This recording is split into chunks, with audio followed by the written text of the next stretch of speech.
Paano nga ba mag-fold ng pantalon? I mean, fold meaning magfo-fold ka para stylean yung pantalon, hindi yung magfo-fold na pagkatapos mo maglaba or magplancha ng pants. Iba yun, guys.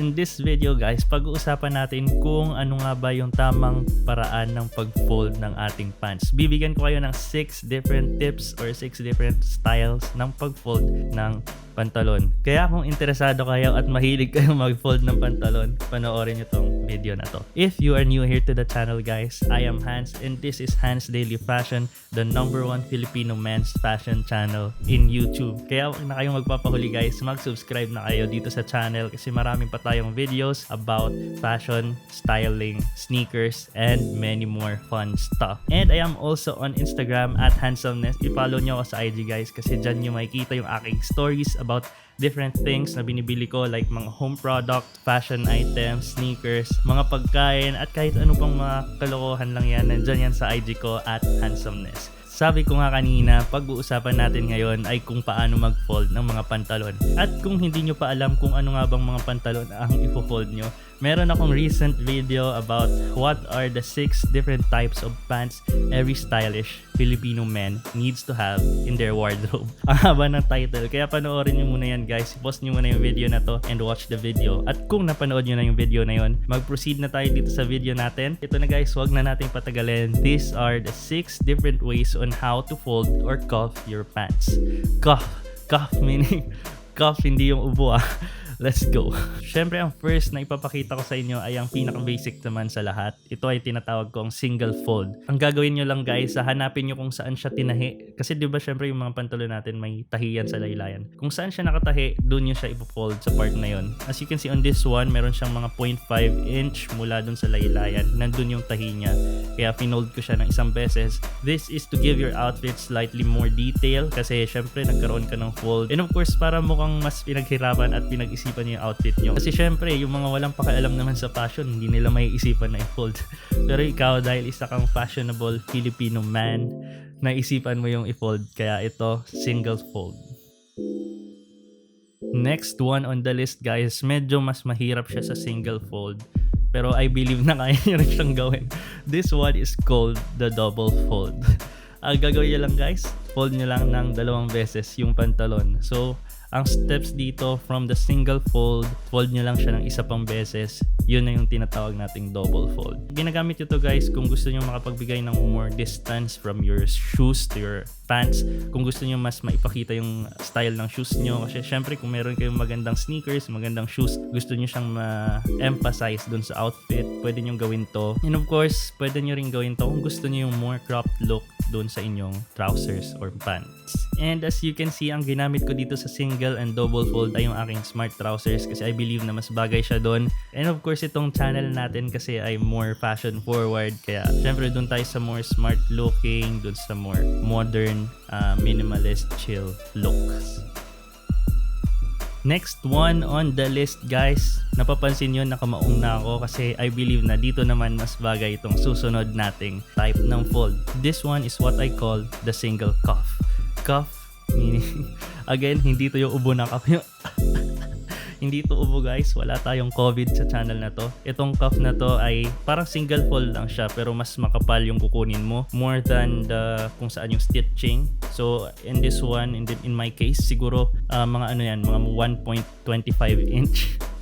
Kaya kung meron kayo ruler, kung sobrang ano kayo, perfectionist, i-ruler nyo, guys, kung gaano kahaba yung ika-cuff nyo. Pero ito yung single cuff. Medyo ano lang siya. Hindi siya sobrang taas, guys. Pero syempre, nakapag-add pa rin siya ng more detail sa ating outfit kasi nga naka-cuff. And of course, mas na-emphasize nga yung ating sneakers, which is bago itong sapatos ko na to. This one is the Puma Cell Endura. Makikita nyo yan, guys, sa mga binibili ko sa Instagram. Kaya i-follow nyo ako sa ID para updated kayo kung ano yung mga bago kong fashion items na nabibili from online. Kasi syempre, mahirap lumabas-labas ngayon. Kaya online lang muna tayo ngayon, guys. Zalora, baka naman. Shopee, baka naman. Up next, kung kanina meron tayong single fold at double fold, dito naman, after ng ating single cuff, meron tayong ano yung sagot nyo? Double cuff? Mali. Mali, hindi tayo magdo-double cuff guys kasi para sa akin hindi siya magandang tingnan. Para na siyang ano eh, kumbaga more on functional purpose na lang 'yon kapag nag-double cuff ka, like yung ating farmers, 'di ba, napapansin niyo double, minsan nga triple or quadruple cuff pa. Kasi syempre kailangan nila hindi tumatama siguro yung pantalon nila sa palayan, or kapag may baha, pwede kayo mag-triple cuff kapag baha. Pero this time hindi siya double cuff, hindi siya triple cuff. Ito yung tinatawag nating pinroll. Diba? Pinroll. May bago kayong natutunan guys, pinroll. So kung nagustuhan niyo yung bago niyo natutunan, i-like niyo na yung video guys and i-share niyo to sa friends niyo para matutunan din nila kung ano yung pinroll.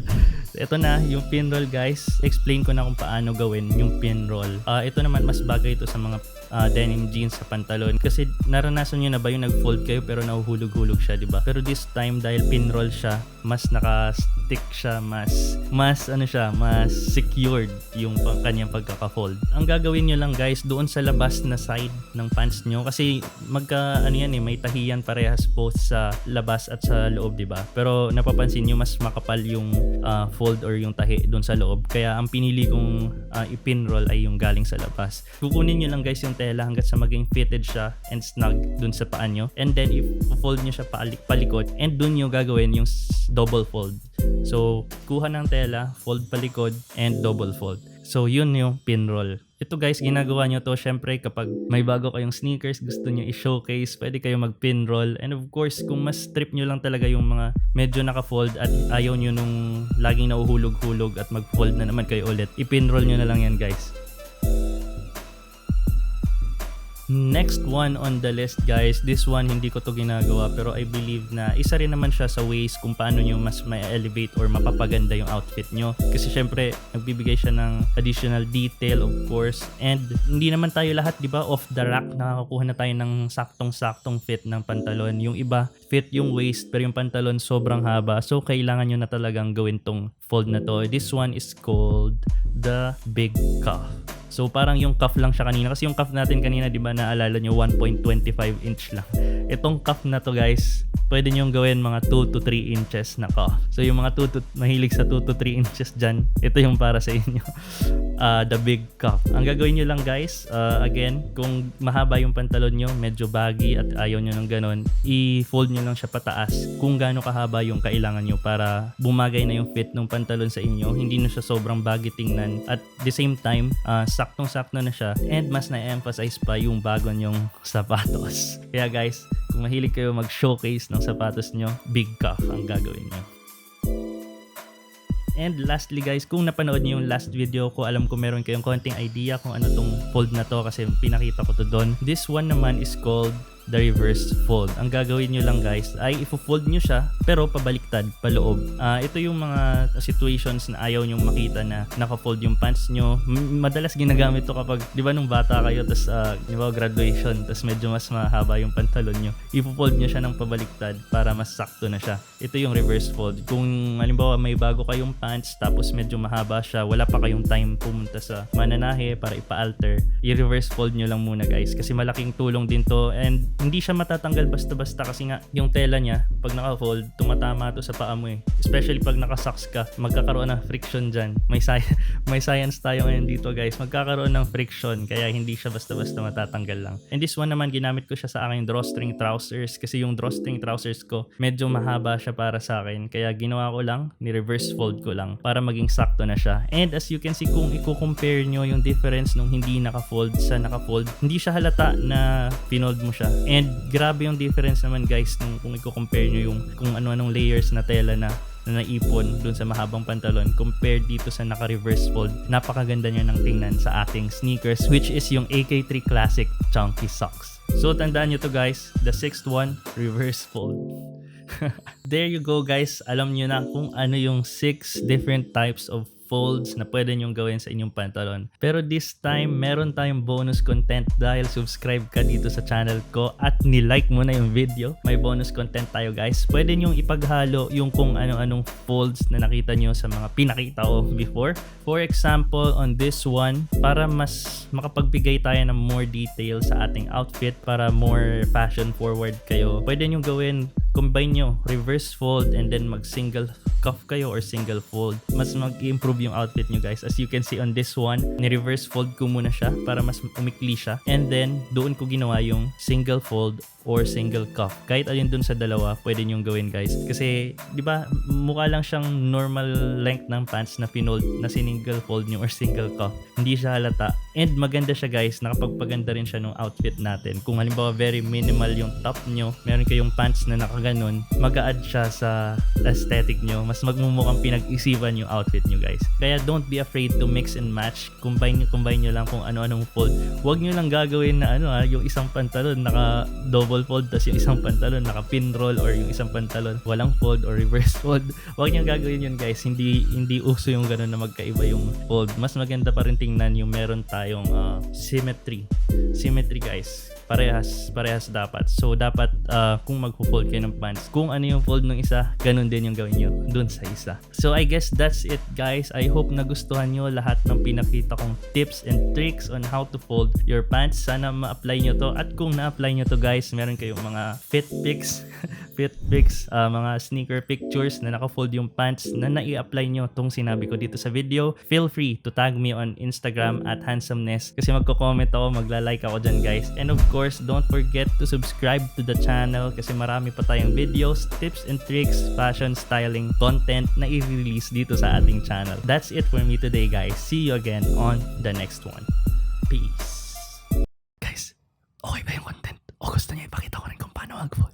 Paano mag-fold talaga ng nilaban? ng mga nilaban na pantalon. Pero wait, hindi ko nagagawin yan kasi alam niyo na gawin yan guys. Sana marami kayo natutunan dito sa video na to. May mga police na naman na dumadaan. Police, ambulance. Marami na naman ambulance na dumadaan sa baba. Grabe, nakakasagabal talaga yan sa aking pag-shoot. Sana next time wala nang dumaan na ambulance. Pakinggan nyo.